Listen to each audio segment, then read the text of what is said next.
സംസ്ഥാന സ്കൂൾ കലോത്സവത്തിൽ മത്സരം കടക്കുമ്പോൾ വ്യത്യസ്തമായൊരു സംഘനൃത്തം കാണാം. സമീപകാലത്ത് വാർത്തയിൽ ഇടം പിടിച്ച അരിക്കൊമ്പന്റെ നൃത്താവിഷ്കാരമാണ് വ്യത്യസ്തമായത്.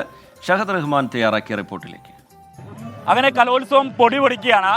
ഈ ഒരു വേളയിലാണ് കലോത്സവത്തിലെ ഏറ്റവും ഗ്ലാമർ ഇനമായിട്ടുള്ള സംഘനൃത്തത്തിൽ സമീപകാലത്തെ ഏറ്റവും കൂടുതൽ ചർച്ച ചെയ്യപ്പെട്ട ഒരു വിഷയം അത് വേദിയിലെത്തുന്നത്. ഒരുപക്ഷെ കൂടുതൽ ആളുകൾക്ക്, അതിൽ ഏറ്റവും കൂടുതൽ ഫാൻസ് ഉള്ള ഒരു സംഘനൃത്തമായിരിക്കാം ഒരുപക്ഷെ ഇത്തവണത്തേത് എന്നുള്ളതാണ് ഏറ്റവും ശ്രദ്ധേയമായിട്ടുള്ള കാര്യം. അരിക്കൊമ്പൻ്റെ ഒരു നൃത്താവിഷ്കാരമാണ് ഈ സംഘനൃത്തത്തിൽ ഈ വിദ്യാർത്ഥികൾ സെലക്ട് ചെയ്തിട്ടുള്ളത്. മക്കള് ഏത് സ്കൂളിൽ നിന്നാണ്? തൃശ്ശൂർ. ഓക്കെ, അപ്പോൾ നമുക്ക് കൂടുതൽ വിശേഷങ്ങളിലൊക്കെ കടക്കുന്നതിന് മുൻപ് ആദ്യം ഈ പെർഫോമൻസ് കാണാം, അതിനുശേഷമാകാം മറ്റ് വിശദാംശങ്ങളിലേക്ക്. കാടിൻ കിടാവിനെ കുഴി കുത്തി വീഴ്ത്തി അടിമയാക്കുന്നൊരാ ക്രൂരമാമോർമ്മ,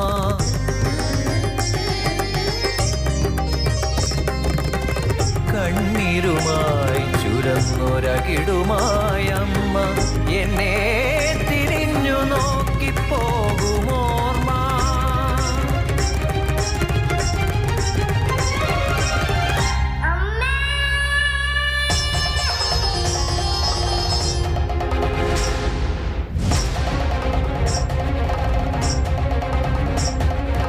ഇരുവശം വർഗശത്രുക്കളെ നിർത്തി ചട്ടം പഠിപ്പിച്ചു നാട്ടാനയാക്കി,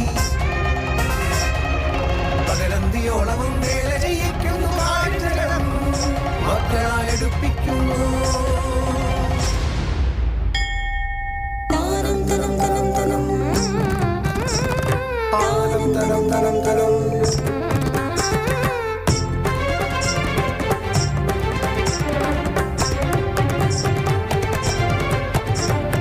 കാടിന്റെ ഓർമ്മകൾ കടന്നലിൻ കൂട്ടമായി മൂളുന്നു കാതിൽ.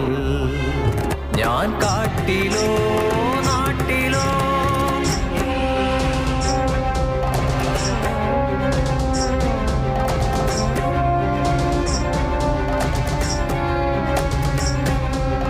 ഉച്ചമത്യുച്ചം വിളിച്ചു കേഴുന്നു, പായുന്നു കാടുമതു കേട്ടു കരയുന്നു. ഞങ്ങളെ വിളിക്കുന്നു കാട്, ഞങ്ങളുടെ അമ്മയാം കാട്. കാടുകേറുന്നു കൊമ്പൻ, കാടിന്റെ കാവലാളായ കൊമ്പൻ.